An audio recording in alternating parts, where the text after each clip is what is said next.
오는 15일 더불어민주당 이재명 대표의 선거법 위반 1심 선고를 앞두고 정치권의 긴장감이 커지고 있습니다. 민주당은 모든 역량을 동원해 대응에 나서고 있고 국민의힘은 방탄과 사법방해라며 맞서며 내년도 예산 심의마저 뒷전으로 밀리고 있습니다. 광주 지역 기초의회 의원 9명이 자신의 얼굴 사진이 불법 합성된 음란물이 담긴 협박성 전자우편을 받았습니다. 선거와 의정활동 홍보를 위해 공개한 의원들의 사진이 범죄에 악용된 것으로 파악됐습니다. 쌀값이 끝없이 추락하고 있는 가운데 찹쌀 도정 일자를 속여 판매하려던 광주의 한 유통업체가 적발됐습니다. 농산물 품질관리원은 쌀값 하락을 부추기는 부정유통 특별단속에 나섰습니다. 코로나19 시절 전담병원으로 큰 역할을 했던 지방의료원들이 2년 연속 적자를 기록하며 심각한 경영난을 겪고 있습니다. 코로나 유행이 끝나자 정부의 관심도 낮아지며 지원도 끊겼기 때문입니다. 시청자 여러분 안녕하십니까? KBC 8시 뉴스 시작합니다. 더불어민주당 이재명 대표의 선거법 위반 1심 선고가 오는 15일 이루어집니다. 민주당은 당 안팎의 모든 역량을 동원해 대응에 나서고 있고 국민의힘은 방탄과 사법방해라고 맞서며 내년도 예산 심의마저 뒷전으로 밀리고 있습니다. 이현기 기자입니다. 이재명 대표의 공직선거법 위반 1심 선고를 앞두고 민주당이 당 안팎의 역량을 총동원하고 있습니다. 당내에는 검찰 독재 대책위에 이어 사법정의 특별위까지 출범시켜 검찰의 무리한 수사를 주장하고 있습니다. 민주당 소속 지자체장과 지방의원이 참여하는 단체와 전국 대학 교수 430여 명도 국회에서 이재명 대표의 무죄를 탄원하기도 했습니다. 이 대표 무죄 탄원 서명운동도 100만 명을 넘어섰고 주말에는 거리에서 윤석열 정권을 규탄하는 대규모 집회를 이어가고 있습니다. 저도 죽을 힘을 다해서 여러분과 함께하겠습니다. 희망을 가지고 함께 나아갑시다. 국민의힘은 이 같은 움직임을 방탄, 사법방해라고 규정하고 반발하고 있습니다. 민주당이 한 명을 지키기 위해 민주정당의 모습을 버리는 것은 물론 사법방해까지 이어가고 있다는 지적입니다. 이렇게 많은 사람들이 에너지를 소비하고 그리고 그걸 정상화하기 위해서 또 이런 에너지가 소비돼야 하는 겁니까? 이 대표에게 15일 100만 원 이상의 벌금형이 선고되고 대법원에서 확정되면 의원직 상실과 5년간 피선거권이 제한됩니다. 또 22대 대선에서 민주당이 받은 비용 434억 원을 국가에 반환해야 합니다. 여야가 이 대표의 1심 선고를 앞두고 극심한 정쟁을 이어가면서 국회의 내년도 예산 심사마저 졸속으로 이루어지는 것 아니냐는 우려가 커지고 있습니다. KBC 이영길입니다. 노관규 순천시장이 2013 순천만 국제정원박람회 개막식 연출을 맡았던 한경화 씨와 윤석열 대통령 부인 김건희 여사의 연루 의혹에 대해 근거 없는 폄훼라고 반박했습니다. 노 시장은 내부 전산망에 올린 글에서 정원박람회를 중앙의 복잡한 사건과 엮어 우리가 흘린 땀과 성과를 폄훼하는 시도가 있다며 사실과 다른 정치 공세에 떳떳하고 당당하게 맞서겠다고 밝혔습니다. 앞서 김문수 국회의원은 자신의 페이스북을 통해 김건희 여사의 측근으로 알려진 한경화 씨가 100억 원 규모의 정원박람회 개막식 총 연출을 맡았다며 노 시장과 한경화, 김건희 여사가 서로 연관됐을 가능성을 언급했습니다. 광주 지역 기초의회 의원들이 자신의 얼굴 사진이 불법 합성된 음란물이 담긴 협박성 전자우편을 받았습니다. 선거와 의정활동 홍보를 위해 공개한 의원들의 사진이 범죄에 악용된 것으로 파악됐는데요. 자세한 소식 조경원 기자가 취재했습니다. 지난 3일 한 통의 전자우편을 받은 광주 지역 기초의회 A 의원은 첨부된 영상을 열어보고서 경악을 금치 못했습니다. 인공지능을 활용한 사진 합성 기술, 이른바 딥페이크 수법으로 자신의 얼굴을 불법 합성한 음란물이었던 겁니다. 전자우편 발신인은 범죄 증거를 갖고 있으니 당장 연락을 달라며 협박성 글을 남기기도 했습니다. 황당하기도 했고요. 또 확산이 되었을 때 이제 시민 입장에서는 오해 아닌 오해를 또 실망 아닌 실망을 또 이렇게 하실 수도 있겠다라는 또 생각을 해봅니다. 또 다른 B 의원은 지난 5월 등기우편을 받았는데 자신의 얼굴을 나체 사진과 합성한 사진이 들어 있었습니다. 이처럼 광주 지역 5개 자치구 의원 중 이와 같은 불법 합성물 피해를 입은 의원은 모두 9명. 용의자가 불법 합성에 사용한 사진은 누리집 등에 공개된 의원들의 증명사진이었습니다. 의원들은 투명한 의정활동을 위해 사진과 주소 등 개인정보를 온라인에 공개하고 있는데 범죄에 악용된 겁니다. 공인들이 다 노출될 수밖에 없는 신상 정보 이렇게 악용해서 공격의 대상이 된다 했을 때에는 차단할 수 있는 어떤 방안들을 세워야 된다.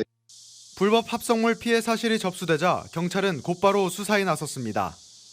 딥페이크 범죄는 피해자를 성적으로 모욕하고 조롱해 씻을 수 없는 상처를 남기는 만큼 최선을 다해 신속히 검거할 수 있도록 하겠습니다. 이달 들어 서울, 인천, 부산 등 전국 각지로 확산 중인 기초의원 대상의 불법 합성물 범죄. 피해 예방을 위한 대책과 함께 보다 강력한 처벌이 필요하다는 지적입니다. KBC 조경원입니다. 광주시의회 행정사무감사 파행을 둘러싸고 고광원 광주시 행정부시장이 결국 사과하며 갈등이 봉합되는 분위기입니다.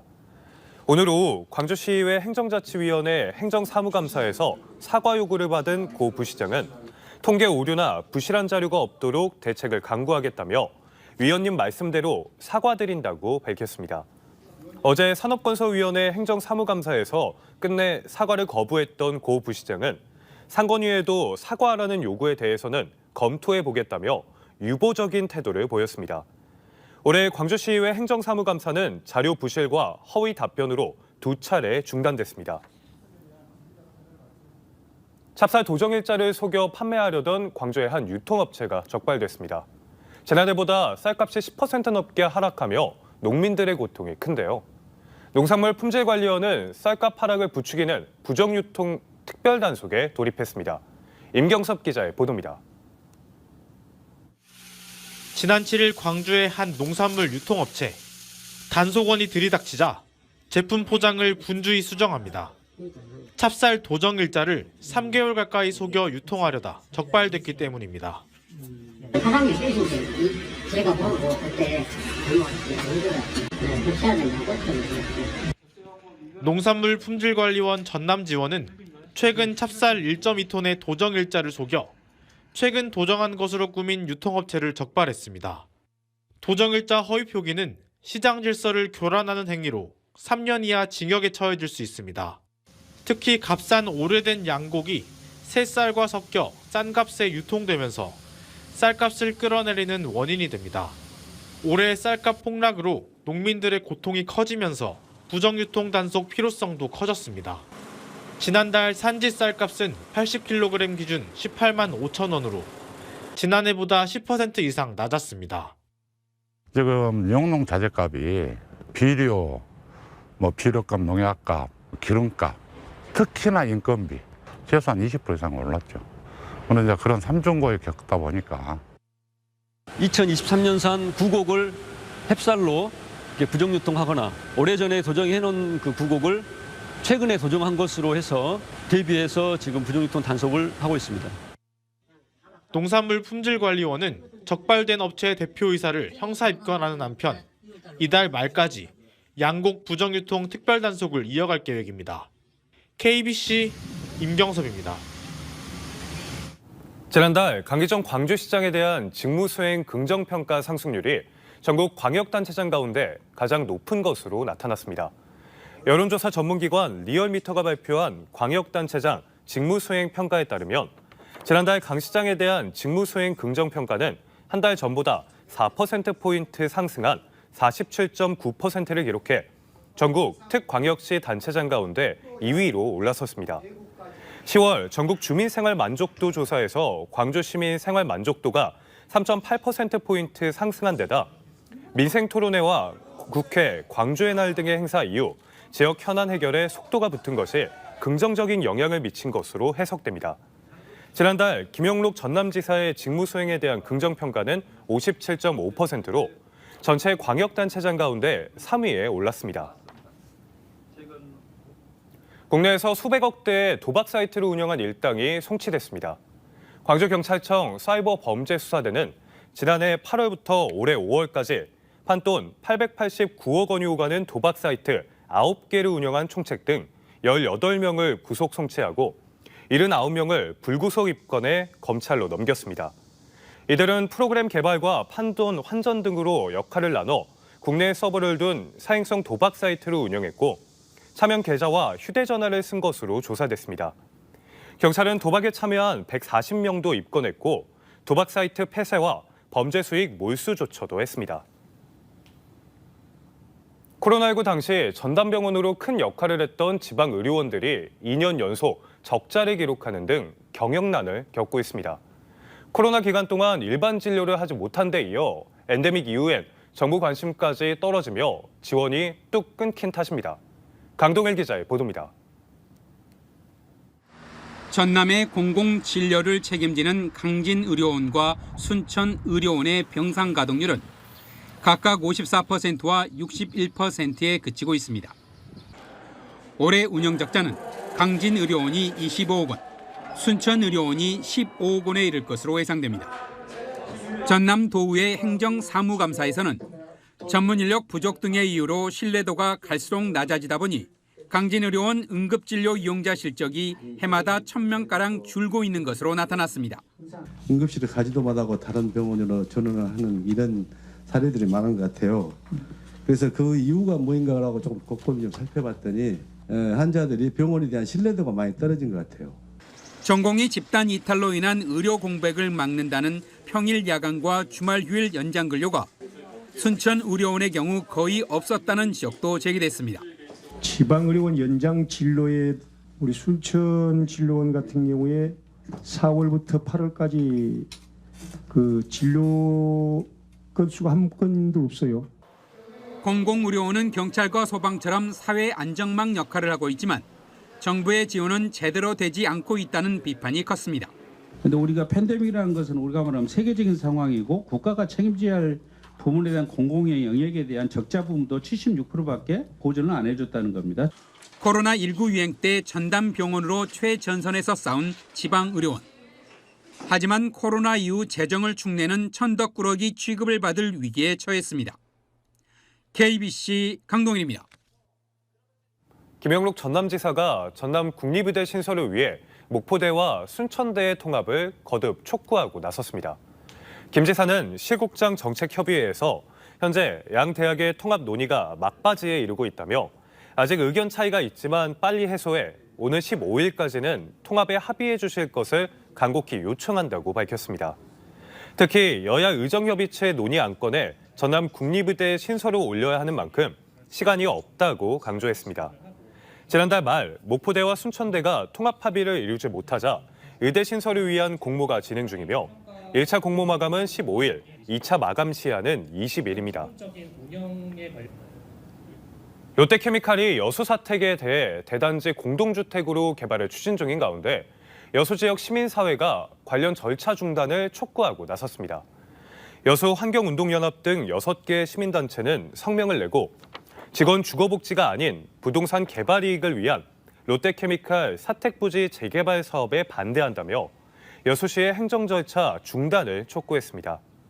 앞서 롯데케미칼은 선원동 사택 15만 제곱미터 부지에 최고 층수 29층, 총 2,653세대 아파트를 건설해 931세대는 사택 용도로 사용하고 나머지 1,722세대는 일반 분양하겠다는 개발 계획을 여수시에 제출했습니다. 2015학년도 대학 수학능력시험 문제지와 답안지가 광주와 전남 지역에 도착했습니다. 시도교육청은 인수한 수능 문답지를 별도의 장소에 보관한 뒤 수능 당일인 14일 새벽에 해당 시험장으로 보냅니다. 광주와 전남 수능 시험장은 모두 83개 학교로 응시자 수는 지난해보다 1,200명가량 증가한 3787명입니다. 옥상 도장 작업 중 쏟아진 페인트가 광주천에 유출돼 당국이 방제 작업을 벌였습니다. 광주 동구청은 오늘 오전 10시쯤 동구 남광주시장 인근 광주천에 파란색 친환경 페인트 14kg이 유출돼 흡착로를 사용해 제거하고 광주 보건환경연구원에 수질 검사를 의뢰했습니다. 해당 페인트는 인근 아파트에서 옥상 도장 작업 중 실수로 쏟아진 것으로 확인됐고 영산강 유역환경청 검사 결과 용종 산소와 pH 농도에는 문제가 없었습니다. 정보혁신과 디지털 플랫폼 정부 성과를 공유하는 2014 대한민국 정부 박람회가 내일 개막합니다. 광주 김대중 컨벤션 센터에서 오늘 15일까지 진행되는 이번 박람회에 내일을 위한 정보혁신, 함께하는 디지털 플랫폼 정부를 주제로 열리며 중앙부처와 지자체, 민간기업 등 130여 개 기관이 참여합니다. 박람회장에 마련된 부스에는 91개 공공부문 혁신 사례가 편리한 서비스, 똑똑한 정부, 안전한 사회 등 3개 구역으로 나눠 전시되며 메타버스 군사훈련과 해양안전체험, 증강현실 도시관광 등 이벤트도 펼쳐집니다. 오늘이 상품권 부정 유통이 잇따라 적발된 가운데 전국 상인연합회가 본격적인 감시 활동에 돌입했습니다. 전국 상인연합회는 지난 8일 부산에서 연합회 회장단과 상인 70여 명이 참석한 가운데 오늘이 상품권 부정 유통 감시단 출범식을 갖고 광주와 전남을 비롯해 전국적인 감시 활동에 돌입했습니다. 전상현은 전국 17개 지회 소속 부정 유통 감시단을 설치하고 현장 확인 등을 통해 적발된 상인회와 개별 점포에 대해 사법당국의 고발 조치와 함께 상인회에서 제명하기로 했습니다. 전남 유일의 비행 실습장인 초당대학교 콘도르 비행교육원 개원 10주년 기념식이 오늘 초당대 국제회의장에서 열렸습니다. 박종구 총장은 기념사를 통해 무안국제공항이 가진 천혜의 비행 환경을 기반으로 전남도가 추진 중인 항공산업 활성화를 위해 항공특성화대학으로서의 역량을 지속해가겠다고 밝혔습니다. 17대의 항공기를 보유한 초당대는 비행교육원 개원 이후 211명의 조종사를 배출했습니다.